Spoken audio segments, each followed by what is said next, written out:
মুসাল্লিবৃন্দ, প্রশংসা মাত্রই মহামহিয়ান মহান রব্বুল ইজ্জাতের জন্য, যিনি আমাদেরকে জুমার সালাত আদায়ের জন্য কাজীবাড়ি কেন্দ্রীয় আলে হাদিস জামে মসজিদে সমবেত হওয়ার তৌফিক দান করেছেন। এজন্য আল্লাহর শুকরিয়া আদা করছি, আলহামদুলিল্লাহ। সালাত ও সালাম বর্ষিত হোক সর্বকালের সর্বযুগের শ্রেষ্ঠ মানুষ ও রাসূল আমাদের প্রিয় নবী মুহাম্মদ সাল্লাল্লাহু আলাইহি ওয়াসাল্লামের উপরে। অতঃপর সম্মানিত উপস্থিতি, আজকে আমাদের খুতবার বিষয়বস্তু হলো মাদক ও তার ভয়াবহতা। আমাদের আজকের খুতবার বিষয় হলো মাদক ও তার ভয়াবহতা। মাদক শব্দটি আমাদের বাংলা শব্দ, আরবিতে এটাকে খামর বলা হয়। খামর মানে মদ, আর এর খামরের কাছাকাছি আরেকটি শব্দ হচ্ছে মুস্কির, মানে নেশাজাত দ্রব্য। আল্লাহ রাসূল সাল্লাল্লাহু আলাইহি ওয়াসাল্লাম বলছেন, আল খামরু মা খামার আল আকল। খামর বা মদ বা নেশা জাতীয় জিনিস সেগুলোকে বলা হয় যা মানুষের আকল, মানুষের যে জ্ঞান বিবেক, এটাকে ঢেকে দেয়। ফলে এই জিনিসগুলো যখন কেউ পান করে বা খায়, গ্রহণ করে, তখন তার ব্রেন আর কাজ করে না, এটাকে নিস্তেজ করে দেয়। যার ফলে দেখা যায় যে সে ভালো মন্দের মধ্যে পার্থক্য করতে পারে না, এবং অনেক সময় এই নেশার কারণেই সে অনেক অনৈতিক কাজ করে।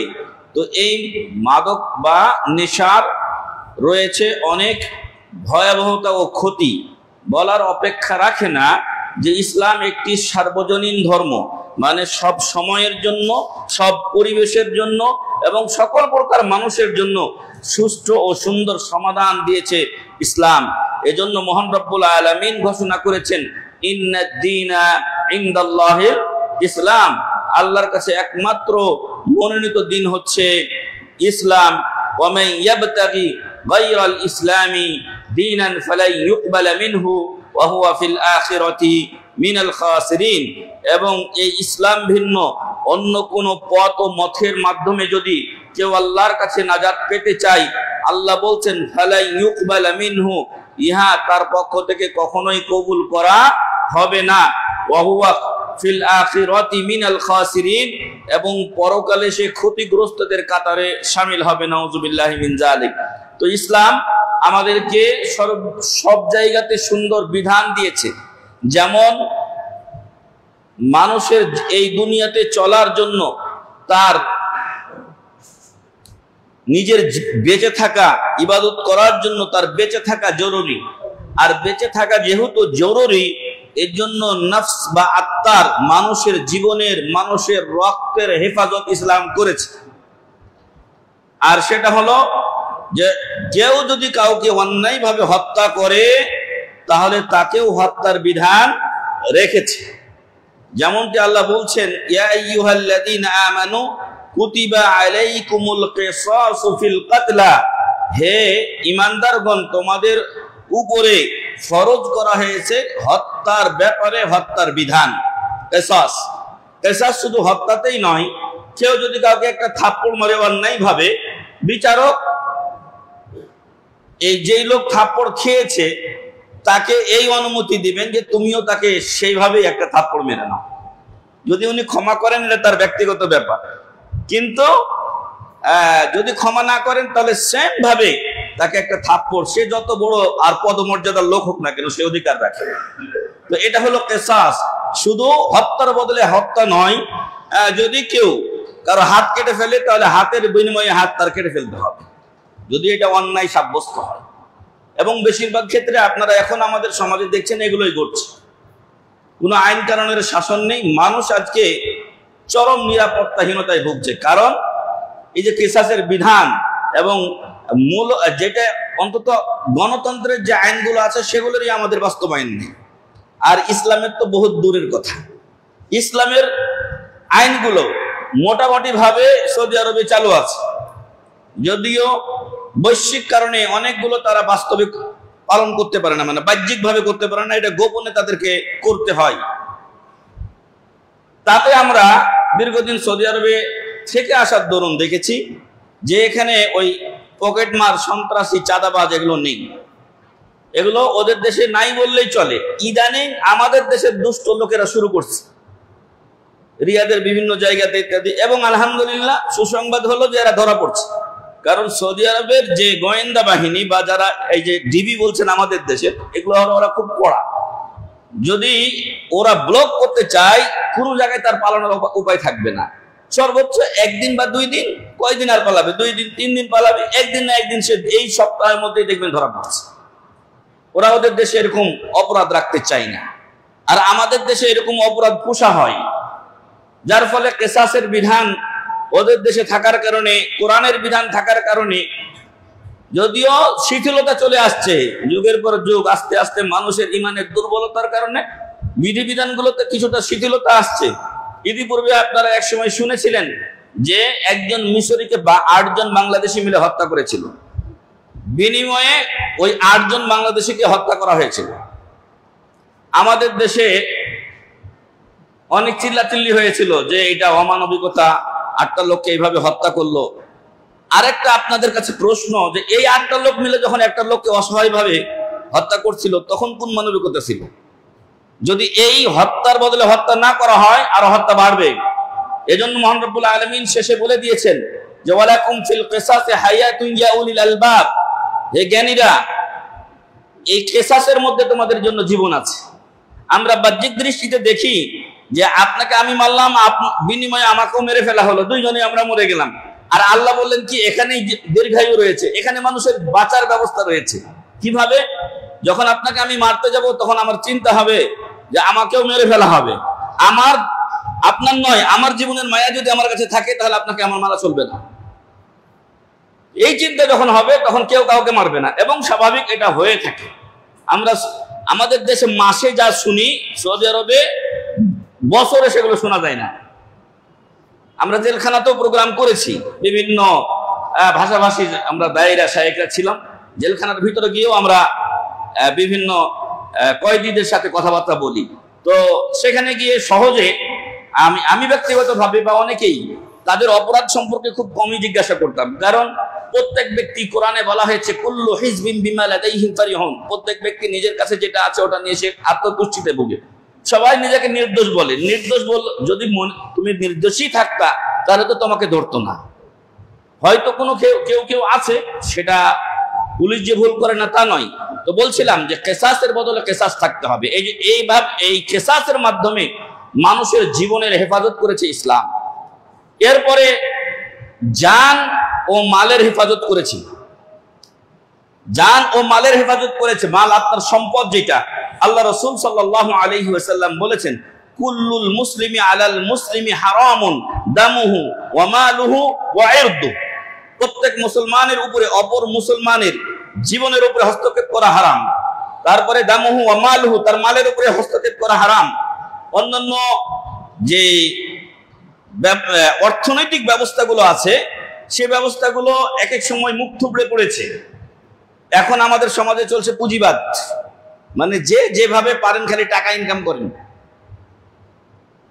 আর সম্ভবত রাশিয়াতে না কোথায় ছিল এক সময় সমাজতন্ত্র নাকি, তাদের একটা নিয়ম ছিল সবাই আপনারা টাকা ইনকাম করে সরকারকে দিবেন, সরকার তখন এটার সুষম বন্টন করবে। কয়েকদিনের মধ্যে দেখা গেল যে আমার টাকা আমি ইনকাম করি, আমরা 10 জন ইনকাম করি আর 20 জন বসে থাকে। আমরা ইনকাম করে নিয়ে যে সরকারকে দেই, তখন সরকার এই 20 জনের মধ্যে সবার মধ্যে বন্টন করে। তো আমার কি টাকা পড়ছে যে আমি কাজ করব? মানে আপনার কাজের আগ্রহটা হারিয়ে ফেললো। আস্তে আস্তে দেখা গেল কেউ কাজ করে না, কে কার টাকা দিবে। শেষে এটাও শেষ হয়ে গেল। পুঁজিবাদ এইটা মানুষকে শোষণ করার এক চরম হাতিয়ার। মানে টাকাটা হলো মূল, কিভাবে আপনি ইনকাম করছেন এটা কথা নয়। কিন্তু ইসলাম আপনাকে ব্যক্তির স্বাধীনতা দিয়েছে, তবে আপনাকে হারাম থেকে নিষেধ করেছে। আপনার সম্পদের মালিকানা দিয়েছে আপনাকে, আপনি যত টাকা ইনকাম করেন কোনো সমস্যা নাই, বৈধ পথে হতে হবে। আর ইসলামী নিয়ম অনুযায়ী আপনাকে সামান্য একটা পার্সেন্টেজ যাকাত দিতে হবে। ফলে আপনার সম্পদ হেফাজত করেছে অন্য মুসলিমের জন্য, আপনার সম্পদে হস্তক্ষেপ করা সম্পূর্ণ হারাম। ওয়াইরদুহু, আপনার সম্মানে হস্তক্ষেপ করা, আমাদের সমাজে তো গীবত, পরনিন্দা, পরচর্চা, আপনার সম্পর্কে আমি, আমার সম্পর্কে আপনি, এগুলো শেষ নাই হত্যা। আমরা যখন একাধিক মানুষ এক জায়গায় হই তখন এগুলোই যেন আমাদের খোরাক হয়ে যায় মজলিসে। নাউজুবিল্লাহ মিন যালিক। কিল ওয়া কাল, এটা একদম হারাম। মানে অমুকে এই, অমুকে এই, অমুকে এই। আল্লাহ এই খারাপিগুলো থেকে আমাদেরকে হেফাজত করুন, আল্লাহুম্মা আমিন। অনুরূপ ইসলাম মানুষের আকল ও বিবেক এটার হেফাজত করেছে, যেটা আজকে আমাদের বিষয়। যদি আপনার আকল ও বিবেক ঠিক না থাকে, আপনি না ইবাদত করতে পারবেন, নাকি আপনি দুনিয়াতে ঠিক মতো চলতে পারবেন। যারা মদ খায় বা যারা নেশাগ্রস্ত হয়ে যায়, সে তার বাপকেও চিনে না, মাকেও চিনে না, কোনটা বোন কোনটা স্ত্রী সেগুলো পার্থক্য করতে পারে না। আপনারা দেখেছেন যে মাতলামি করে কোনো জায়গায় পড়েও থাকে, মেলা জায়গায় এরা পড়ে থাকে, তাদের কোনো হদিশ থাকে না। তো সম্মানিত উপস্থিতি, তাই ইসলাম এই মানুষের বিবেককে, জ্ঞানকে হেফাজতের জন্য এই মদকে চিরতরে হারাম করে দিয়েছে। এবং এই হারামের স্তরটা তিন স্তরে নাজিল করা হয়েছে। একটা জিনিস যেটা মানুষ স্থায়ী অভ্যস্ত হয়ে আছে, এটাকে হঠাৎ করে বাদ দিয়ে দেওয়া যায় না, এজন্য ধীরে ধীরে ধীরে ধীরে এটাকে বাদ দেওয়া হয়েছে। উমর রাদিয়াল্লাহু আনহু বারবার রাসূল সাল্লাল্লাহু আলাইহি ওয়াসাল্লামকে বলতেন যে মদের ব্যাপারে স্পষ্ট একটা কিছু বলুন, এটা তো খারাপ জিনিস। কিন্তু তখনও আল্লাহর পক্ষ থেকে আয়াত নাজিল হয়নি। প্রথম আয়াত নাজিল হলো ইয়াসআলুনাকা আনিল খামরি ওয়াল মাইসির, তোমাকে মদ এবং জুয়া সম্পর্কে মানুষ জিজ্ঞাসা করে এটা হালাল না হারাম, আপনি বলে দিন কুল ফীহিমা ইসমুন কাবীরুন ওয়া মানাফিউ লিন-নাস, এখানে বড় পাপ রয়েছে, গুনাহ রয়েছে, তবে কিছু কিছু উপকারিতাও রয়েছে। কোন কোন দিক থেকে এটার কোন উপকার রয়েছে। ওয়া ইসমুহুমা আকবারু মিন নাফইহিমা, তবে এর উপকারের চাইতে অপকারটাই বেশি। এর ভালো দুই একটা দিকের চাইতে খারাপের দিক একটা, যদি দুইটা যদি ভালো দিক থাকে তো 20টার খারাপ দিক আছে। প্রথমে অনুৎসাহিত করা হলো, নিরুৎসাহিত করা হলো, যাতে এর কাছে কেউ না যায়। পরবর্তীতে কোরআনের আয়াত নাজিল হলো। উমর রাদিয়াল্লাহু আনহু বারবার রাসূল সাল্লাল্লাহু আলাইহি সাল্লামকে তাগাদা দিতে থাকেন। তিনি নিজে দোয়া করতেছিলেন যে আল্লাহুম্মা বায়্যিন লানা ফিল খামরি বায়ানান শাফিয়া, হে আল্লাহ বায়ানান শিফাআন, মানে এমন একটা বর্ণনা মদের ক্ষেত্রে আমাদেরকে দিন যাতে আমাদের অন্তর প্রশান্ত হয়ে যায়, পরিষ্কার হয়ে যায়, আমরা স্বচ্ছ হয়ে যাই, যাতে করে এই মদ থেকে আমরা বাঁচতে পারি। তখন আল্লাহ তাআলা দ্বিতীয় আয়াত নাজিল করলেন যে ওয়ালা তাকরাবুস সালাতা ওয়া আনতুম সুকারা, তোমরা নেশা অবস্থায় সালাতের কাছে যেও না। এবার আরেকটু কাছে নিয়ে আসা হলো, মানে নামাজে আগে পরে এটা পান করা যাবে না। মানে আপনি এখন নামাজে যাবেন, এখন খাওয়ার পরে কতক্ষণ আপনার মাতলামি থাকবে, তারপর আপনি নামাজে যাবেন তার আগে, তার মানে হলো 2-3 ঘন্টা আগে থেকে আপনি বন্ধ করে দেন। এইভাবে এটাকে গুছিয়ে নিয়ে আসা হলো। এরপর এই মদের শেষ হারাম চূড়ান্ত ভাবে আল্লাহ তাআলা নাজিল করলেন সূরাতুল মাইদার 90 এবং 91 নম্বর আয়াতের মাধ্যমে। সেখানে ঘোষণা করলেন ইয়া আইয়ুহাল্লাযীনা আমানু ইন্নামাল খামরু ওয়াল মাইসিরু ওয়াল আনসাবু ওয়াল আজলামু রিজসুম মিন আমালিশ শাইতানি ফাজতানিবুহু লাআল্লাকুম তুফলিহুন। চূড়ান্ত ভাবে এখানে আল্লাহ বলে দিলেন, হে ঈমানদারগণ, ইন্নামাল খামর, নিশ্চয় মদ ও নেশা জাতীয় দ্রব্য, ওয়াল মাইসির জুয়া, ওয়াল আনসাবু মূর্তি পূজা, ওয়াল আজলামু এবং ভাগ্য পরীক্ষা করা। আমাদের এখনো অনেকে একটা বের হয়েছে, তখন দেখলো যে হাত থেকে কিছু পড়ে গেল, মনে করলো যে কুফা লাগলো, মনে হয় আজকে যে দিনটা কেমন যায়, অথবা একটা টিকটিকি টিক টিক টিক টিক করছে, ওর বিশ্বাস কি মনে হয় আজকে যাওয়াটা আমার ঠিক আছে। তো এরকম অনেকে মনে করে, এগুলো ঠিক নয়। আপনার ভাগ্য আল্লাহ ছাড়া কেউ জানে না। অনেক আগে একটা ওই যে কমেডির মতো একটা কিছু দেখাইছিল যে টিয়া পাখির কাছে মানুষ যায়, আরে টিয়া পাখি তো নিজের ভাগ্য জানে না, আপনাকে ওই যে একটা চিঠি লেটার নিয়ে এসে দিবে, আর ওইটাই আপনার ভাগ্য হবে, কি আপনাকে বলেছে? নাউজুবিল্লাহ। তো এগুলো হলো আজলাম। যখন রাসূল সাল্লাল্লাহু আলাইহি ওয়াসাল্লাম মক্কা বিজয় করলেন, তখন কাবা ঘরের ভিতরে ইসমাইল আলাইহিস সালাম এবং ইব্রাহিম আলাইহিস সালামের আজলামের ছবি ছিল। আজলামের ছবি মানে ওনারা ভাগ্য পরীক্ষা করছেন, এই ছবিটা দেওয়া ছিল। তারা কিভাবে ভাগ্য পরীক্ষা করতো জাহিলি যুগে? জাহিলি যুগের লোকেরা কয়েকভাবে তারা ভাগ্য পরীক্ষা করত। তার মধ্যে একটা ছিল যে একটা কলস থাকতো, এই কলসের মধ্যে কিছু তাদের তীর ফলা এগুলো ঢোকানো থাকতো। একটাতে লেখা থাকতো ইফাল মানে করো, আরেকটা লেখা থাকতো লা তাফাল মানে করিও না, একটাতে কিছুই লেখা থাকতো না। কিছুই লেখা যেটা ছিল না, এটা যদি আসে তাহলে আবারও সে লটারিতে অংশগ্রহণ করে, আবার টান দেয়। তো এরপর যদি দেখে ইফাল তাহলে যায়, আর যদি লেখা থাকে লা তাফাল তাহলে তারা যায় না। অন্যভাবে ছিল যে কোনোটাতে মাথায় সবুজ দাগ দেওয়া ছিল, ফলাটাতে সামনে সবুজ দাগ, কোনোটাতে লাল দাগ। তো সবুজ দাগ উঠলে যায় আর লাল দাগ উঠলে সর্বনাশ। আর একটা তারা আত্মীয়ারা পাখি উড়িয়ে ভাগ্য পরীক্ষা করতো। আমাদের দেশে মুসলিম দেশ, নামে মুসলিম, সব প্রধানমন্ত্রীরাই ওই যে শান্তির পায়রা উড়ায় দেয়। হ্যাঁ, এই গত একবার আমার ছেলেরা মাদ্রাসার কয়েকজন পোলাপানকে নিয়ে গেছিল জোর করে, তো তাতে করে দেখা গেছে যে যেই পাখিটাকে শান্তির পায়রা বলে উড়িয়ে দিয়েছে ওই পাখিটা নিচে পড়ে গেছে, মানে ও আর উড়ে না, মানে শান্তি এখানে ওর শেষ হয়ে গেছে, নাউজুবিল্লাহ। ওরা এরকম করতো, একটা পাখি উড়াতো, একটা পাখি আছে সে এটাকে ধমক দিয়ে উড়াতো। এখন যদি ডানে বা সামনে যায় তাহলে ভালো, বামে বা পিছনে গেলে আজকের সফরে যাওয়া যাবে না। এমনই মেলা কুসংস্কার তখন ছিল। আর এই কাজটা ওই যে বললাম যে তীর টানার ছবিটা বাপ বেটা কেউ একজন ধরে আছে আরেকজন টানছে, এটা মক্কা শরীফের ভিতরে দেওয়ালে ছাপা ছিল, এগুলো সব মুছিয়ে ফেলা হয়েছে। তো যে কথা বলছিলাম, এগুলো সব এই মদ, আপনার জুয়া, আল আনসাব, মূর্তি পূজা, ওয়াল আজলাম, মূর্তি পূজার মধ্যে আরো যেটা ভাস্কর্য বলেন আর কারণ ওই আপনার ছবি নেম প্লেটে আঁকিয়ে দেওয়া বলেন, সব এই আনসাবের মধ্যে অন্তর্ভুক্ত। ওয়াল আজলাম এবং ভাগ্য পরীক্ষা, রিজসুম মিন আমালিশ শাইতান, এগুলো নাপাক জিনিস, অপবিত্র জিনিস, ঘৃণ্য জিনিস এগুলো। মিন আমালিশ শাইতান, এই কাজগুলো শয়তানের কাজ। মিন আমালিশ শাইতান, এই কাজগুলো কার কাজ? শয়তানের কাজ। আল্লাহ বলছেন ফাজিতানিবু, অতএব হে মুসলিম তোমরা এই চারটি কাজ থেকে বিরত থাকো, লাআল্লাকুম তুফলিহুন, তাহলে তোমরা সফল কাম হতে পারবে।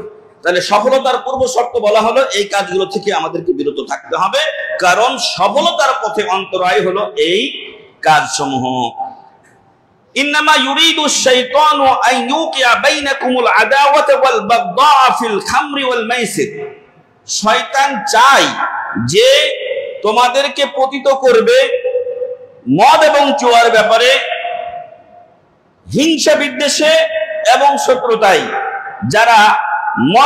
যারা এই মদ খায় বা মদ গ্রহণ করে, নেশাজাত দ্রব্য গ্রহণ করে, যারা জুয়া খেলে, এরা পরস্পর লাস্টে দেখা যায় মারামারি করে, কারণ একজনের ভাগে কম পড়ে, একজন পায় একজন পায় না, একজনেরটা আরেকজন মেরে দেয়। এইভাবে দেখা যায় যে এদের মধ্যে মারামারি লেগেই থাকে। শয়তান এই কাজটা অন্যদের ভিতরে করে, তোমাদের মধ্যে মুসলিমদের ভিতরে করার চেষ্টা করে। ওয়া ইয়াসুদ্দাকুম আন যিকরিল্লাহ, এবং শয়তান এই মদের মাধ্যমে, জুয়ার মাধ্যমে তোমাদেরকে বিরত রাখতে চেষ্টা করে আল্লাহর জিকির থেকে। ওয়া আনিস সালাতি, এমনকি নামাজ থেকে। নাউযুবিল্লাহি মিন যালিক। নামাজ, কালকে শেখ আব্দুর রাজ্জাক বিন আব্দুল মুহসিন আল আব্বাদ আল বদর হাফিজাহুমাল্লাহ, বর্তমান বিশ্বের অন্যতম শ্রেষ্ঠ আলেম দ্বীন, মদিনা ইসলামী বিশ্ববিদ্যালয়ের অনেক উপর লেভেলের শিক্ষক। এখন তিনি মসজিদে নববীতে তার বাবা আব্দুল মুহসিন আল আব্বাদের জায়গায় দার্স দিয়ে থাকেন। এমন কোন ছাত্র নাই মদিনার যে চিনে না, বিশ্বের বেশিরভাগ সালাফিরা তাকে চেনেন। তো উনি বলছেন যে আপনার পরিশ্রমের যে ইবাদত, তার মধ্যে এক নম্বর হচ্ছে as-সালাত। আর সেই সালাত থেকে মদ জুয়ার মাধ্যমে শয়তান আপনাদের আমাদেরকে বাধা দেওয়ার চেষ্টা করে। ফাহাল আনতুম মুনতাহুন, মহান রব্বুল আলামিন বলছেন যে তোমরা কি বিরত থাকবে এই মদ থেকে? তোমরা কি আল্লাহর দ্বীনের পথে বাধা প্রদানকারী মদ, জুয়া, মূর্তি পূজা এবং এরকম এই ভাগ্য পরীক্ষা, এগুলো থেকে বিরত থাকবে? মহান রব্বুল আলামিন চূড়ান্তভাবে এটাকে হারাম ঘোষণা করলেন। তখন উমর রাদিয়াল্লাহু আনহু আনন্দে আত্মহারা হয়ে গেলেন। এটাই আমি চাচ্ছিলাম। সূরাতুল মাইদা 90 এবং 91 নম্বর আয়াত। তো সম্মানিত উপস্থিতি, তাহলে এখান থেকে আমরা বুঝতে পারি যে মদ মুসলিম সমাজের উপরে, মুসলিম নারী পুরুষ আবাল বৃদ্ধ বনিতা সবার উপরে হারাম। মদের কাছে মুসলিম যেতে পারে না, কারণ আল্লাহ তাআলা বলছেন ফাজতানিবু, তোমরা এখান থেকে দূরে থাকো, বেঁচে থাকো। বেঁচে থাকার অর্থ এই নয় যে আমি মদ বিক্রি করব, নো, সবগুলোকে হারাম করা হয়েছে। আমি যদি হাদিসের দলিলগুলো বলতে যাই তাহলে আমার সময় হয়তো হবে না, তারপরে আমি দু একটা আপনাদের সামনে উল্লেখ করছি। ইবনে ওমর রাদিয়াল্লাহু আনহুমা থেকে, ইবনে ওমর তার বাবা ওমর রাদিয়াল্লাহু আনহু থেকে বর্ণনা করছেন, নাযালা তাহরিমুল খাবরি ইয়াওমা নাযাল ওয়া হিয়া মিন খামসাতি আশিয়া, যেদিন মদ হারাম করা হয়েছিল সেদিন মদিনার লোকেরা 5টা জিনিস থেকে মদ তৈরি করত। এক নাম্বার মিনাল ইনাবি, আঙ্গুর থেকে, মানে আঙ্গুরকে এটাকে এই যে আপনার পিষে এটাকে রেখে দিত, রেখে দিয়ে 5 দিন 7 দিন 10 দিন রেখে দিলে এটা একেবারে বলক উঠে গন্ধ তৈরি হতো এবং আরো প্রসেসিং করে এটাকে তারা মদ বানাতো। তারপরে ওয়াত্তামরে, খেজুর থেকে, ওয়াল আসালি, মধু থেকে। আল্লাহ তাআলা বলছেন ফিহি শিফাউন লিন-নাস, মধুতে মানুষের জন্য রোগ মুক্তি রয়েছে। সূরাতুন নাহাল বলে একটা কোরআনের সূরায় আল্লাহ নাযিল করেছেন, এবং এই মধুতে কত ধরনের রোগ মুক্তি রয়েছে। যারা এটা ব্যবহার করে, বিশেষ করে আরবরা এটা ব্যবহার করে, কারণ তাদের ভাষায় কোরআন নাযিল হয়েছে, তারা এটা জানে। এবং আমিও কোন এক সমস্যায় একজন সৌদি শাইখকে দিয়ে একবার আমাকেই ঝাড়ফুঁক করালাম, তো এরপরে উনি একটা আমাকে মুওয়াসাফাত তিব্বিয়া প্রেসক্রিপশন দিলেন, তার মধ্যে এই মধু আমাকে নিতে বললেন। তো এগুলোর আবার খাওয়ার বিভিন্ন নিয়ম আছে, সেগুলো আমরা অনেকেই জানি না, যার ফলে আমাদের কাজও অনেক সময় কম হয়। কিন্তু মধু এটা উপকারী জিনিস, আর এরা বানাইছে কি, মধু দিয়ে মদ বানায়, নাউযুবিল্লাহি মিন যালিক। ওয়াল হিনতা, গম, ওয়াস শাঈর, জব, ওয়াল খামরু মা খামারাল আকলু, এগুলো থেকে তারা এই 5টা জিনিস থেকে মদ তৈরি করত। আঙ্গুর, খেজুর, মধু, জব, গম। আর রাসূল সাল্লাল্লাহু আলাইহি ওয়াসাল্লাম ওমর রাদিয়াল্লাহু আনহু বলেন ওয়াল খামরু মা খামারাল আকলু, আর মদ সেটাকে বলা হবে, নেশা সেটাকেই বলা হবে যা আপনার ব্রেনকে কি করে, এই অকেজো করে দেয়, ব্রেন আপনার ঠিক মতো কাজ করে না। এই জন্য দেখেন না মাতালরা এরে তুই কে ইত্যাদি এরকম করে, কেন? কারণ ওর ব্রেন এখন কাজ করছে না। বেশি নিলে তখন আরো অবস্থা খারাপ হয়, বেহুশ হয়ে পড়ে থাকে, নাউযুবিল্লাহি মিন যালিক। আল্লাহ এগুলো থেকে আমাদেরকে এবং মুসলিম সমাজকে হেফাজত করুন, আল্লাহুম্মা আমিন।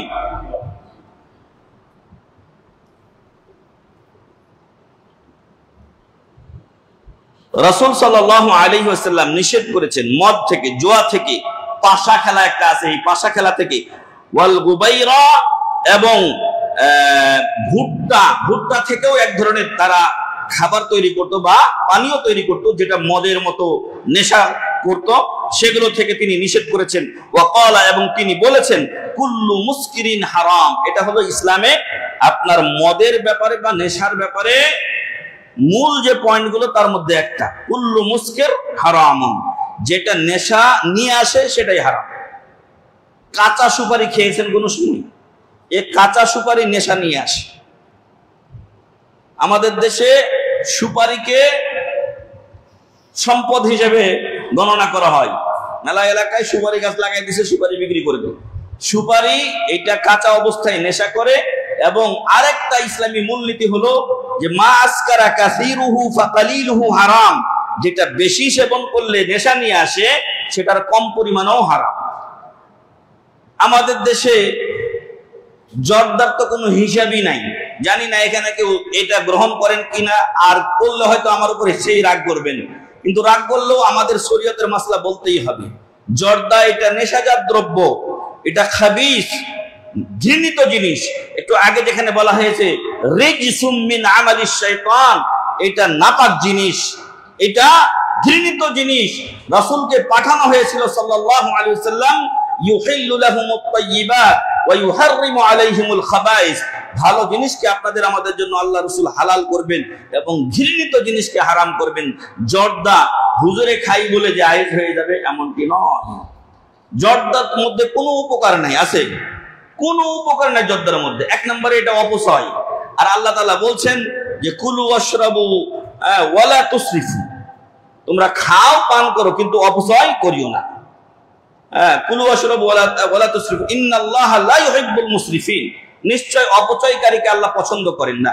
এটা শুধু জর্দা নয়, তামাক, গুল, এই নেশা জাতীয় মদ পদ যত আছে সব এগুলো অপচয়ের অন্তর্ভুক্ত। এগুলোতে তো উপকার নাই, আরো ক্ষতি আছে। ফলে অপচয়ের যে হারাম আছে তার মধ্যে এটা এক নম্বরে ডাকে। আরেক জায়গায় আল্লাহ তাআলা বলছেন, ওয়ালা তুবাদদির তাবদীরা ইন্নাল মুবাদদিরিনা কানু ইখওয়ানাশ শায়াতিন। তুমি অপচয় করিও না, অপচয়কারী হলো শয়তানের দোস্ত ভাই। নাউযুবিল্লাহি মিন যালিক। অতএব এরকম বদ অভ্যাস যদি কারো থাকে, গুল হোক, এই যে এমনি এমনি নিয়ে আবার এখানে দিয়ে দেয়, এটাও হারাম। তারপরে এই জর্দা, এটা হারাম। চুন, এটাকে আপনি অভ্যাসে পরিণত করছেন। এটা আপনি এক খাবলা চুন নিয়ে খায়েন তো আপনি, আপনার জিহ্বা থাকে না যায়, তখন দেখবেন। এজন্য এসব থেকে বিরত থাকবেন। আপনার দাঁতকে আল্লাহ তাআলা সুন্দর সাদা করে আপনাকে সৃষ্টি করেছিলেন। এখন এগুলো খাইতে খাইতে আমাদের দাঁতগুলোর কি অবস্থা, কারো কালো, কারো কি কি রং হয়ে গেছে, আল্লাহু আ'লাম। এজন্য এগুলো পরিহার করুন। এগুলো নাপাক ও ঘৃণিত জিনিস, এগুলোর মধ্যে কোনো উপকার নেই, বরং অপকার আছে। অনেক জায়গায় আপনি ঠাস করে জানলা দিয়া, কোনো জায়গা দিয়া, তারপরে ওই যে গাড়ির জানলা দিয়া আপনি পানির পিক ফালাই দিলেন, একটা লোক হেঁটে যাচ্ছিল, ভদ্র মানুষ, তার গায়ে গিয়ে পড়ে গেল, তার যাত্রাটাই হয়তো আপনি বাদ করে দিলেন। কোন জায়গায় যাচ্ছিল, তো ওই জামা নিয়ে আর যেতে পারবে? বিভিন্ন জায়গায় যেখানে পানের ঠানের দোকান আছে, এই জায়গায় দেখবেন পানির পিক ফালাইতে ফালাইতে ওই জায়গার চিহ্ন নষ্ট করে দিছে। মানে ওই জায়গার যে দৃষ্টি নন্দন একটা ছিল, জায়গাটা একটু দেখা ভালো ছিল, সেটাকে নষ্ট করে দিয়েছে। সৌদি আরবে মক্কা মদিনাতে বাঙালিরা গিয়ে এই পানের ব্যবসা করে। অনেক আগে, ছাত্র জীবনে 20 বছর আগে দেখেছি যে এগুলোকে এমন দৌড়ানি দিত পুলিশ, মাঝে মাঝে এগুলো থুইয়া পালায় যেত। মিসমালা রোড, তখন এই নতুন নতুন বিল্ডিং গুলো হয়নি, তখন এগুলো পাহাড়ের মতো এরকম ছিল এবং ছোট ছোট হোটেল গুলো ছিল। তো সেইগুলোতে আমি গিয়ে একদিন দেখি যে সুপারি টুপারি ফেলে টেলে মানে ছিঁড়া বেড়া হয়ে আছে। বললাম, এখানে এইভাবে এগুলো পড়া কেন? তো বলছে পুলিশে দৌড়ানি দিছে, ছুঁয়ে পালিয়ে গেছে, মানে পড়ে গেছে, দৌড়াতে গিয়ে থেকে গেছে। তো সম্মানিত উপস্থিতি, আসলে এগুলো নেশাজাত দ্রব্য, এগুলো থেকে শুরু হয়। মূল নেশাতে তো পরে যায়, আগে বিড়ি ধরে, সিগারেট ধরে। আর এরা এত বড় বিয়াদব, বড় ভাই ছোট ভাই কিচ্ছু মানে না। যারা এই বদনেশাতে যুক্ত হয়ে যায়, ওর চাইতে 10 বছরের বড়, ওর কাছ থেকে বিড়ি নিয়ে নিজে টানতেছে।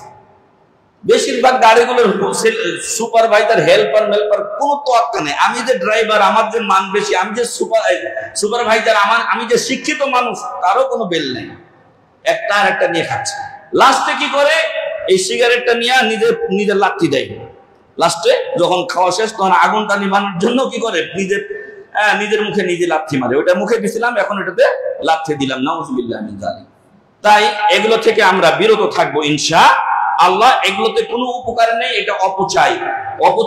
আপনার অপচয়ের চাইতে আরো হলো আপনার শারীরিক ক্ষতি আছে এগুলোতে। আপনি একটা টাকা যদি পুড়িয়ে দেন, তাহলে টাকাটা চলে গেল আপনার। কিন্তু টাকাটা দিয়ে যদি আপনি সিগারেট কিনে খান, তাহলে টাকাও গেল, আপনার শরীরের ক্ষতিও আপনি করলেন, আর রবের নাফরমানি তো আছেই। তাহলে কতগুলো মাহজুরাত। তারপরে আমি একজন, কথার কথা, আমার মতো একটা লোক, ধরেন আমি বিড়ি সিগারেটের এগুলো গন্ধ নিতে পারি না। আপনি এখন সিগারেট আরামসে টানতেছেন আর যাচ্ছেন, আর বাতাসটা হয়তো আপনার দিক থেকে আমার দিকেই আসছে, পিছনে বাতাস যাচ্ছে, আপনি ভো করে ধোঁয়া ছাড়লেন, সবগুলো গিয়ে আমার মুখে লাগলো। একজন মা বা বোন যাচ্ছেন, উনি কি এগুলো নিতে পারবেন, গন্ধ নিতে পারবেন? তাতে আপনি দিলেন, আর আপনি গুনাহ আরো বেড়ে গেল আপনার। আল্লাহ তাআলা কোরআনে বলছেন, ইন্নাল্লাযীনা ইউযুনাল মুমিনিনা ওয়াল মুমিনাত বিগাইরি মাকতাসাবু ফাকাদ ইহতামালু বুহতানাও ওয়া ইসমান মুবিনা।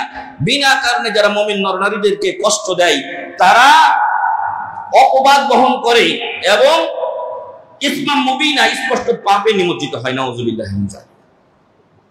আপনি ধূমপান করছেন, আর ধূমপান করার সময় আপনার ধূমপানের যে ছটা, সেটা এসে আরেকজনের কাপড়ে পড়লো, তখন কি হবে? কাপড়টা যে কয় জায়গায় পড়বে, ওই জায়গায় ছিদ্র হয়ে যাবে। কাপড়টা তো নষ্ট, যা হইলো। অন্য মানুষ মনে করবে, হুজুরে মনে হয় বিড়ি খায় নাকি, এখানে কেন এরকম? আর এটা বলা হয়েছে মাসালু জালিসিস সু, খারাপ বন্ধুর পরিচয়। রাসূল সাল্লাল্লাহু আলাইহি ওয়াসাল্লাম বলছেন খারাপ বন্ধুর পরিচয় হলো কামারের মতো। ওইখানে গেলেই তোমার ওখান থেকে আগুন এসে কাপড় পোড়াবে, দুর্গন্ধ হবে, ছাইটাই লাগবে তোমার গায়ে। আর ভালো বন্ধু হলো আতর ব্যবসায়ীর মতো, হয় তুমি কিনবা, না হয়তো সে তোমাকে একটু দিবে। আর যদি দুইজনেই বখিল মিয়া হও, তাহলে অন্তত ওই দিক দিয়ে যাওয়ার সময় একটু ঘ্রাণ তোমার নাকে অটোমেটিকলি চলে আসবে। তো সম্মানিত উপস্থিতি, আসুন আমরা ভালো হই, ভালো পথে চলি, নেশা জাতীয় জিনিসগুলোকে আমরা পরিহার করি এবং 10-এর লাঠি 1-এর বোঝা। এখন আপনারা দেখছেন বিভিন্ন জায়গাতে সন্ত্রাসীরা চাঁদা পায় না বলে সবাই এই 2-3 জন সন্ত্রাসী মিলে আপনাদের আমাদের 10-20 জনের সামনে একটা লোককে পিটাই মারতেছে। এদের অধিকাংশের মধ্যে অন্যতম একটা কারণ হলো এরা নেশা করে। নেশার টাকার জন্য সন্ত্রাসী অনেক সময় এরকম ডাকাতি করে, চুরি করে, ছিনতাই করে, পকেটমার করে। মানে জাত ব্যবসায়ী আছে কিছু, কিন্তু অনেকেই আছেন এই নেশাকারীরা ওই নেশার জন্য কি করে, এই ছিনতাইগুলো করে। আপনি মরে যাচ্ছেন, এতে ওর যায় আসে না, এই সেন্সটাও নাই যে আমি একটা লোককে মেরে ফেলে দিয়েছি। অতএব এগুলোর প্রতিবাদ আপনাদের আমাদেরকে করতে হবে। সরকারি প্রতিবাদের আশা বহুত দূর কি বাত হয়, হ্যাঁ, ওটা আপনার অনেক দূরের কথা। আপনার সামনে একটা মানুষকে মারছে, আপনারা আমরা 10 জন তাকে দেখছি, এটা কি একজন মুসলিমের জন্য ঠিক? আল্লাহ রাসূল সাল্লাল্লাহু আলাইহি ওয়াসাল্লাম বলছেন যে আল মুসলিমু আখুল মুসলিম, এক মুসলিম আরেক মুসলিমের ভাই, লা ইয়াযলিমুহু ওয়ালা ইয়াহকিরুহু, সে তাকে জুলুম করবে না এবং তাকে তুচ্ছ তাচ্ছিল্য করবে না, ওয়ালা ইউসলিমুহু, এবং লাঞ্ছিত অপমানিত হয়, মজলুম হয়, ওই জায়গায় সে তাকে ছেড়ে দিতে পারে না। আর আমরা সবাই তাকে দিচ্ছি, অথচ আমরা 10 জন এগিয়ে আসলে ওরা ওই বেটাটা এমনি পালাবে। কালকে এক জায়গায় দেখলাম যে এরকম ছুরি নিয়ে ওইটা দৌড়াচ্ছে, কেউ সাহস না করলে সবার কাছ থেকে সে টাকা আদায় করতে পারবে। সাহস করে 2-1 জন আগিয়েছে লাঠি টাঠি নিয়ে, বেটা পালাচ্ছে, লাস্টে ওকে ধরে পিটছে। তবে উত্তম মাধ্যম দেওয়া ভালো, অতিরিক্ত ভালো নয়, মেরে ফেলে দেওয়া ভালো নয়। উত্তম মাধ্যম দিয়ে আইনের হাতে তুলে দেন, এবার আইন তুমি ওর গায়েন করো, যা করো করো। সম্মানিত উপস্থিতি, আল্লাহ রাসূল সাল্লাল্লাহু আলাইহি সাল্লাম আল বিত, একটা পানীয়, এটা মধু থেকে তারা তৈরি করত, যেখানে নেশা হতো, এটা নিষেধ করেছেন এবং বলেছেন কুল্লু শারাবিন আসকারা হারামুন, যেই পানীয়টা মাতলামি নিয়ে আসে সেটা হারাম। এভাবে প্রায় হাদিসগুলো বর্ণিত হয়েছে।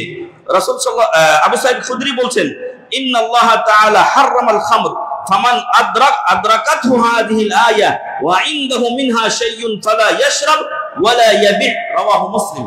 রাসূল সাল্লাল্লাহু আলাইহি ওয়াসাল্লাম এক হাদিসে বলছেন যে ব্যক্তি, আল্লাহ তাআলা মদকে হারাম করে দিয়েছেন, আর যার কাছে এই পূর্বের সূরা মাইদার 91-92 নম্বর আয়াত পৌঁছলো, 90-91 নম্বর আয়াত পৌঁছলো, আর তার কাছে কিছু মদ আছে, তখন যেন সে ফালা ইয়াশরাব, এই মদ যেন না খায়, যে এইটুকু আছে খেয়ে নেই, এমনটা যেন না হয়।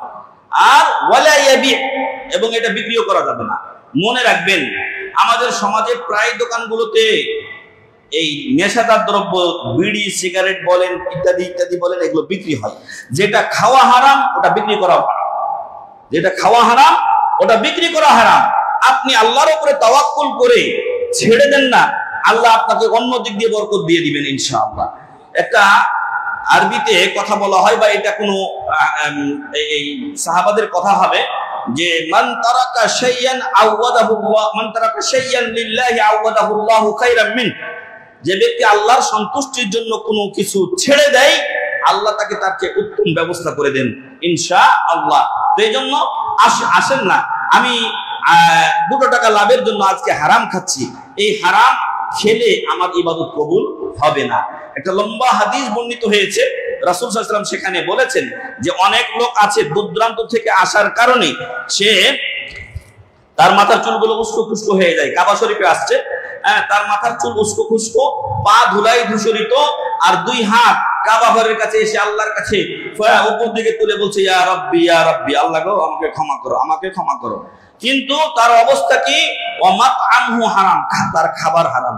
এই যে নেশাজাত দ্রব্য তৈরি করছে, অথবা কাউকে মেরে টাকা ইনকাম করে খেয়েছে, অথবা এরকম অবৈধ পন্থায় কোনো না কোনো ভাবে সে সম্পদ আহরণ করেছে।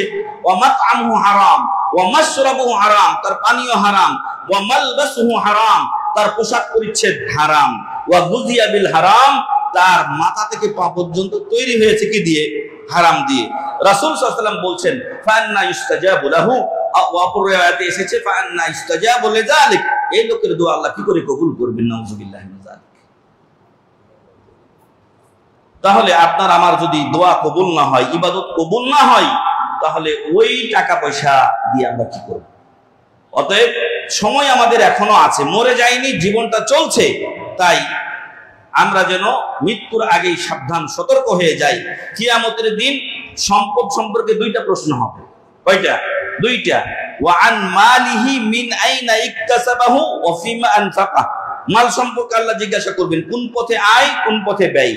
আমি হারাম পথে যেমন আয় ইনকাম করতে পারবো না, ওই রকম হারাম পথে ব্যয়ও করতে পারবো না। কষ্ট করে সারা মাস চাকরি করে আমি টাকা পেয়েছি, 20,000 টাকা পেয়েছি, কথার কথা।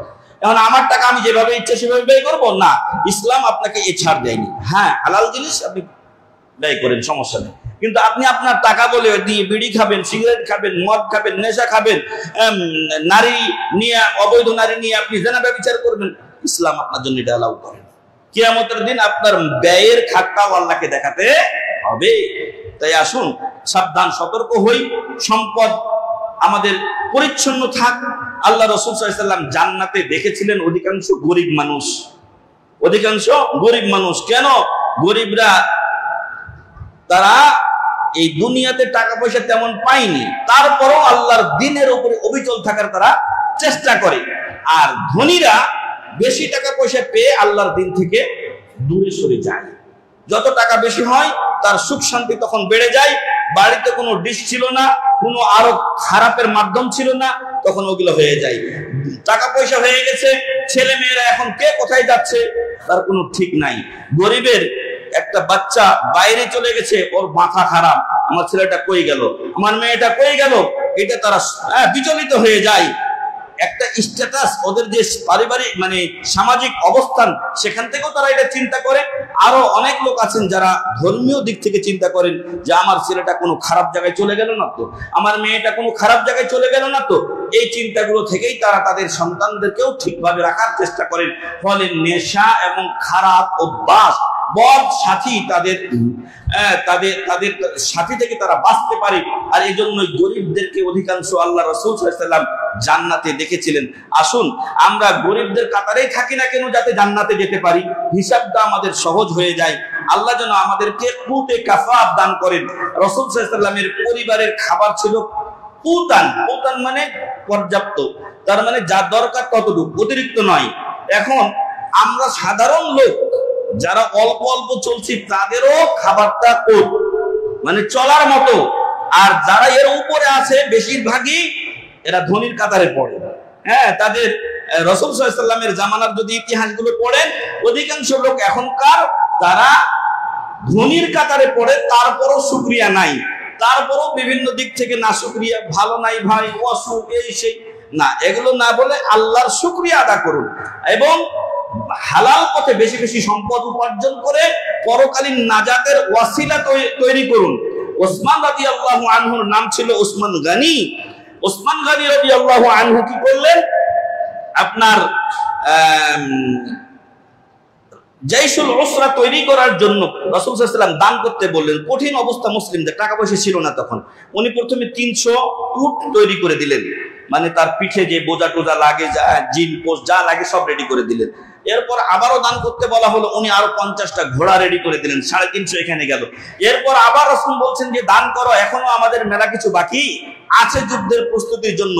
এবার 1000 স্বর্ণ মুদ্রা নিয়ে আসলেন ওসমান রাদিয়াল্লাহু আনহু। এসে রাসূল সাল্লাল্লাহু আলাইহি ওয়াসাল্লামের কোষার মধ্যে ঢেলে দিলেন, দিয়ে তো উনি চলে গেলেন। রাবি বলছেন যে এরপর আমি শুনলাম রাসূল সাল্লাল্লাহু আলাইহি ওয়াসাল্লাম বলছেন, মা দাররা উসমানু মা ফাআলা বা'দাল ইয়াউম, আজকের পরে উসমান যা করুক তার কোনো ক্ষতি হবে না, সে জান্নাতি। সুবহানাল্লাহ। টাকা ছিল, টাকা দিয়ে জান্নাত কিনেছেন।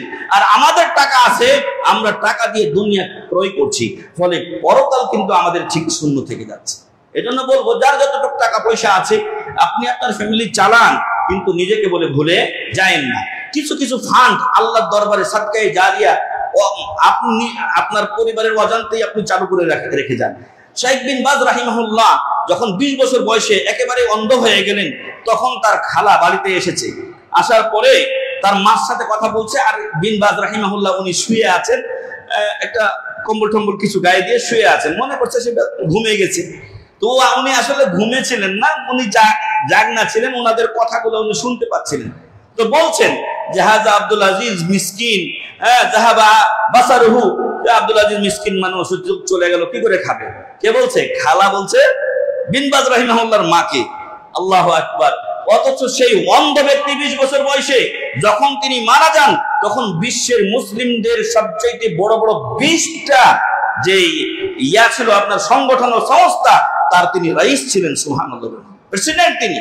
তার বেতন যা আসতো সেটা উনি নিজে সামান্যই রাখতেন, আর বাকিগুলো তিনি ফান্ড তৈরি করে রেখেছিলেন।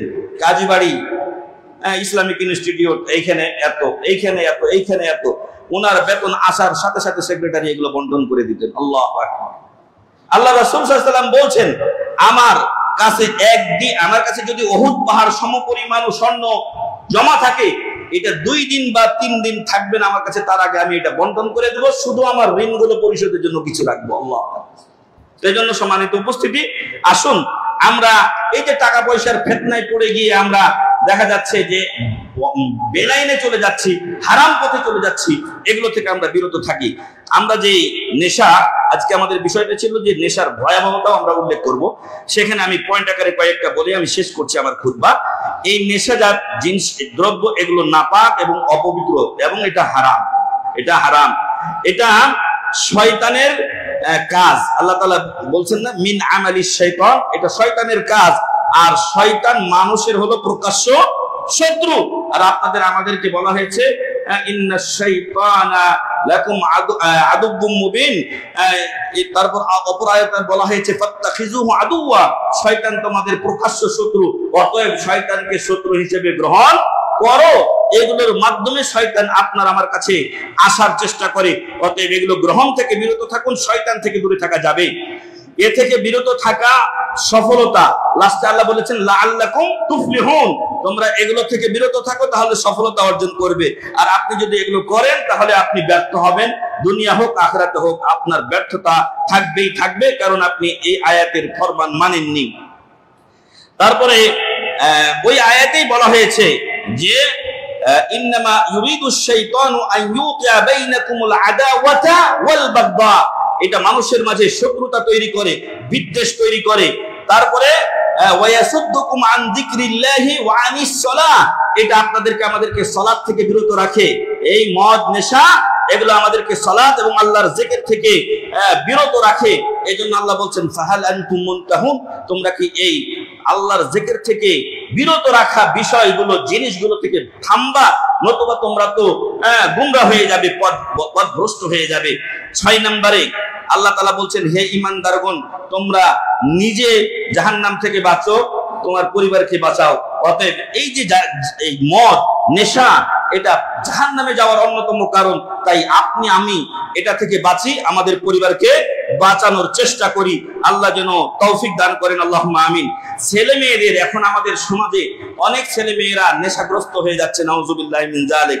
তো এই ছেলে মেয়েদেরকে নেশা থেকে ফিরিয়ে রাখতে হবে এবং তাদেরকে ভালো সাথীদের সাথে উঠা বসা করতে দিতে হবে। যদি সে ভালো সাথীর খোঁজ না পায়, প্রয়োজনে আপনাকে ভালো সাথী জোগাড় করে দিতে হবে, এবং মন্দ সাথীদের সাথে তাকে মেলামেশা করতে দেওয়া যাবে না। এর সাথে কোথায় আমার ছেলে মেয়ে যাচ্ছে সেদিকে আমাকে খোঁজ খবর রাখতে হবে। অনেকে মনে করে বড় হয়েছে, এখন তো 2-1টা বন্ধু বান্ধব হবেই। বন্ধু বান্ধব হবে ভালো কথা, কিন্তু বন্ধুর বাড়িতে গিয়ে থাকা যাবে না। কোথায় আড্ডা দিচ্ছে ঘন্টার পর ঘন্টা, ওটা আপনাকে খেয়াল রাখতে হবে। সন্তানের বাপ হওয়াটা বড় কথা নয়, কিন্তু সন্তানকে মানুষের মতো মানুষ করাটা হলো বড় কথা। এজন্য আপনার ছেলে মেয়ে কোথায় যাচ্ছে, কেমন ছেলে মেয়েদের সাথে সে ঘোরাফেরা করছে, সেটা আপনাকে খেয়াল রাখতে হবে এবং কন্ট্রোল করতে হবে। নতুবা আপনার ছেলে মেয়ে নষ্ট হয়ে যাবে, তখন আপনি আফসোস করবেন, কোনো লাভ হবে? তখন আর কোনো লাভ হবে না। এরপরে এই নেশাজাত দ্রব্যগুলো আমাদের শারীরিক ক্ষতি করে। অনেক সময় গলগণ্ড, ক্যান্সার, ইত্যাদি মারাত্মক রোগ হয়। একটা এরকম লোকের বড় লম্বা একটা কাহিনী আরবে ঘটেছিল যে সেই লোকটা মরার উপক্রম হয়ে গিয়েছিল। পরবর্তীতে সে আল্লাহর কাছে তওবা করে এবং মহান রব্বুল আলামিন তাকে সুস্থতা দান করেছিলেন। তো সে তার ভিতর একেবারে পচে গিয়েছিল, ডাক্তার বলছে তুমি আর ভালো হবে না। কিন্তু আল্লাহ তাআলার কাছে কোনো কিছু কঠিন নয়। আল্লাহ আপনার দোয়া যদি কবুল করেন, তাহলে আইয়ুব আলাইহিস সালামের 18 বছরের পরে দোয়া কবুল করেছিলেন, সেই দুরারোগ্য ব্যাধিও আল্লাহ ভালো করতে পারেন। আল্লাহ রাসূল সাল্লাল্লাহু আলাইহি ওয়াসাল্লাম বলছেন, লা তাশরাবিল খামরা ফাইন্নাহা মিফতাহু কুল্লি শার, তুমি মদ বা নেশাজাত দ্রব্য গ্রহণ করিও না, কারণ সকল খারাপের মূল হলো এই নেশাজাত দ্রব্য। সুনান ইবনে মাজাহ 3362 নম্বর হাদিস। এতে করে নিজেকে ধ্বংসের মুখে ঠেলে দেওয়া হয়। আপনি যদি নেশাজাত দ্রব্য গ্রহণ করেন, বিড়ি, সিগারেট, ধূমপান এবং এই ইয়াবা থেকে শুরু করে নিয়ে মদ, যা এটাকে যে নামেই আপনি ডাকেন না কেন, ডাইল চাইল না কি কিনা নাম বলেন, যা বলেন, কাজ যেটা মুশকিল, শুরুতে আমরা বলে এসেছি, নেশা করলে ওটা হারাম, নেশা করলে ওটা হারাম, বেশি খেলে নেশা হলে কমটাও হারাম। আল্লাহ তাআলা বলছেন, ওয়ালা তাকতুলু আনফুসাকুম ইন্নাল্লাহা কানা বিকুম রাহিমা, আল্লাহ তোমাদের প্রতি দয়াশীল, অতএব এই হারাম জিনিসগুলো খেয়ে তুমি নিজেকে ধ্বংসের মুখে ঠেলে দিও না। ওয়ালা তুলকু বিআইদিকুম ইলা তাহলুকা, নিজেদেরকে ধ্বংসের মুখে ঠেলে দিও না। দুটি আয়াত পরপর বলা হয়েছে। আন ইবনে আব্বাসিন, ইবনে আব্বাস থেকে বর্ণিত, জিবরিল আলাইহিস সালাম এসে রাসূল সাল্লাল্লাহু আলাইহি ওয়াসাল্লামকে বললেন, হে মুহাম্মদ সাল্লাল্লাহু আলাইহি ওয়াসাল্লাম, নিশ্চয় আল্লাহ তাআলা লানত ও অভিশাপ দিয়েছেন মদকে। মদ যে এটাকে তৈরি করে, যে তৈরি করে তাকে, দুইটা হলো, 10টা এখানে উল্লেখ করবো আমি, নাম্বার আর বলা সম্ভব না। ওয়া মুতাসিরহা, যার জন্য এটা নেংড়ানো হয়, যে এটা বয়ে নিয়ে যায়, আমি প্যাকেটে করে নিয়ে যাচ্ছি, আমাকেও লানত করা হবে। ওয়াল মাহমুলাতু ইলাইহা, যার কাছে আমি নিয়ে যাচ্ছি তাকেও লানত করা হবে। ওয়া শারিবাহা, যে পান করবে তাকে লানত করা হয়েছে। ওয়া বাইয়াহা, যে বিক্রি করে তাকে লানত করা হয়েছে। ওয়া মুবতাহা, যে ক্রয় করে এটা তাকে লানত করা হয়েছে। ওয়া সাকিহা, যে পরিবেশন করে তাকেও লানত করা হয়েছে। আনাস রাদিয়াল্লাহু আনহু বলছেন যে আমি সবচেয়ে কওমের মধ্যে ছোট ছিলাম, আমি সবাইকে মদ পান করাচ্ছিলাম ঘুরে ঘুরে, আর হঠাৎ করে একজন আগমনকারী এসে বলল যে আলা ইন্নাল খামরা কাদ হুররিমাত, সাবধান, সতর্ক হয়ে যাও, মদকে হারাম করে দেওয়া হয়েছে। সাথে সাথে সেই মদের পেয়ালা মেয়ালা যা ছিল সব তারা ফেলে দিয়েছে। আল্লাহু আকবার। এ হলো মুমিন। আর আমরা তো এখন খেয়ে নি, দেখি পরে দিয়ে একটু নিশ্চিত হয়ে বাদ দিব, এরকম। ওয়াহামিলুহা, আচ্ছা, ওয়াসাকিহা ওয়া মুসকাহা, যে পান করায় ঘুরে ঘুরে আর যাকে পান করায়, সর্বোপরি এই 10 ভাষায় আল্লাহ রাসূল সাল্লাল্লাহু আলাইহি ওয়াসাল্লাম মদের ব্যাপারে লানতের কথা উল্লেখ করেছেন। এবং এটা জিবরিল এসে রাসূল সাল্লাল্লাহু আলাইহি ওয়াসাল্লামকে বলছেন আল্লাহ লানত করেছেন। লানত মানে হলো আল্লাহর রহমত থেকে তাড়িয়ে দেওয়া, নাউযুবিল্লাহ মিন যালিক। কারো যদি আল্লাহর রহমত না দরকার হয়, তাহলে সে মদ ভালো করে পান করুক, রহমত থেকে বিরত থাকতে পারবে। আর আমাদের রহমত দরকার, আমরা এই মদ পরিহার করি। আল্লাহ যেন আমাদেরকে তৌফিক দান করেন, আল্লাহুম্মা আমিন। রাসূল সাল্লাল্লাহু আলাইহি ওয়াসাল্লাম বলছেন যে যে মদ্যপ ব্যক্তি, তার জন্য আল্লাহর কাছে একটা ওয়াদা আছে। আল্লাহ একটা ওয়াদা করছেন, তাকে তুইনাতুল খাবাল খাওয়াবেন। কি খাওয়াবেন? তাকে তুইনাতুল খাবাল পান করাবেন। আইয়ুসকিয়াহু তুইনাতাল মিন তুইনাতিল খাবাল। ক্বালু ওয়া মা তুইনাতুল খাবাল ইয়া রাসূলুল্লাহ সাল্লাল্লাহু আলাইহি ওয়াসাল্লাম? তিনাতুল খাবাল জিনিসটা কি? বললেন আরাকু আহলিন নার আও উসারাতু আহলিন নার, জাহান্নামবাসীদের ঘাম অথবা পুজ, নাউযুবিল্লাহি মিন যালিক। তাহলে চিন্তা করুন এর কত শাস্তি হবে। আল্লাহ তাআলা যেন এই খারাপি থেকে আমাদেরকে হেফাজত করেন, আল্লাহুম্মা আমিন। রাসূল সাল্লাল্লাহু আলাইহি সাল্লাম মেরাজে যখন গিয়েছিলেন, তখন তাকে 2টা পেয়ালা দেওয়া হয়েছিল, একটা মদের আর একটা দুধের। আল্লাহর রহমতে উনি দুধেরটা গ্রহণ করেছিলেন। জিবরিল আলাইহিস সালাম বলেছিলেন তাকে, এটা বুখারীর 5148 নম্বর হাদিস, যে তুমি যদি মদেরটা নিতে, লা দাল্লাত উম্মাতুকা লা গাওয়াত উম্মাতুকা, তোমার উম্মত তাহলে পথভ্রষ্ট হয়ে যেত। তাহলে মদ গ্রহণ করা এটা পথভ্রষ্ট হয়ে যাওয়ার কারণ ও মাধ্যম। তাহলে এখান থেকে আমাদেরকে বিরত থাকতে হবে। সর্বোপরি শেষ কথা যেটা বলবো, যে আল্লাহ তাআলা কোরআনে বলছেন ওয়ালা তাত্তাবিউ খুতুওয়াতিশ শাইতান, তোমরা শয়তানের পদাঙ্ক অনুসরণ করিও না। ইন্নাহু লাকুম আদুব্বুম মুবিন, নিশ্চয় সে তোমাদের প্রকাশ্য শত্রু। শত্রুকে শত্রু বলে যে চিনবে না, জানবে না, সে তো শত্রুর ফাঁদে পা দিয়ে ধ্বংস হবেই। আর এক জায়গায় আল্লাহ বলছেন ওয়ামান ইয়াত্তাখিযিশ শাইতানা ওয়ালিয়্যা, আপনি জানলেন মদ শয়তানের রাস্তা, তো নেশা জাতীয় জিনিস শয়তানের রাস্তা, বিড়ি, সিগারেট, তামাক, জর্দা, গুল যা আছে সবগুলো এগুলো শয়তানি রাস্তা। তারপরেও যদি আপনি এগুলোকে গ্রহণ করেন, তার মানে আপনি শয়তানকে দোস্ত হিসেবে গ্রহণ করলেন। আর আল্লাহ তাআলা বলছেন আল্লাহকে বাদ দিয়ে যে শয়তানকে বন্ধু হিসেবে গ্রহণ করে, ফাকাদ খাসিরা খুসরানান মুবিনা, সে স্পষ্ট ক্ষতিগ্রস্তদের কাতারে চলে গেল। সূরাতুন নিসা 119 নম্বর আয়াত। মহান রব্বুল আলামিনের কাছে দোয়া করি তিনি যেন আমাদেরকে এ সকল যাবতীয় নেশা থেকে হেফাজত করেন। সমাজে আজকে বিভিন্ন ধরনের নেশা ছড়িয়ে গেছে। ওই একটু আগে যেটা বলছিলাম, অপরাধী দুই একজন আমার আপনার সামনে আমাদের আরেকজন ভাইকে পিটিয়ে চলে যাচ্ছে, আমরা দাঁড়িয়ে আছি, যার ফলে কিছুই বললাম না, লোক মার খেলো। আরেকদিন আপনাকে মারা হবে, আমাকে মারা হবে, কেউ আসবে না। এজন্য অপরাধীদের বিরুদ্ধে আপনি প্রতিরোধ গড়ে তুলুন। এইসব নেশাজাত দ্রব্য হোক, যে কোনো অন্যায়, চাঁদাবাজি হোক, সবাই আমরা ঐক্যবদ্ধ থাকি। আমাদের প্রশাসন যখন এগুলো কোনো খোঁজ খবর নেয় না, তখন আমাদেরকে এরকম লাঠি নিয়ে থাকতে হবে। অপরাধীকে জায়গায় শাস্তি করতে হবে, ঠ্যাং টুং ভেঙে দিয়ে বলুন পুলিশ বাবা এবার তুমি নিয়ে যাও। আল্লাহ তাআলা আমাদেরকে হেফাজত করুন, আমিন। নেশা থেকে আমাদেরকে মুক্ত রাখুন, আমিন। ওয়া আখিরু দাওয়ানা আলহামদুলিল্লাহি রাব্বিল আলামিন।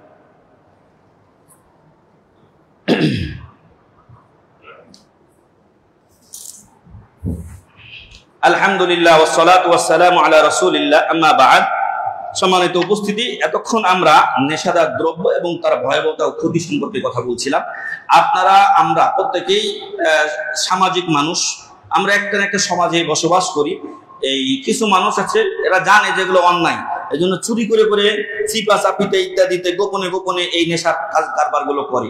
এটা যদি আপনার আমার আয়ত্তের মধ্যে হয় তাহলে অবশ্যই রুখে দাঁড়ান, না হলে আরেকদিন আপনার ঘরে তারা এগুলো ঢুকিয়ে দেবে, নাউজুবিল্লাহ। আপনার একটা ছেলেকে, একটা নাতিকে, একটা হয়তো এই ছেলের ঘরের নাতি হোক, মেয়ের ঘরের নাতি হোক, ওকে নেশাতে ঢুকিয়ে দিল, তখন আপনি কি করবেন? নিজে তো এই ব্যায়ামটা যদি এখনই প্রতিরোধ না করেন, সমাজ নষ্ট হবে।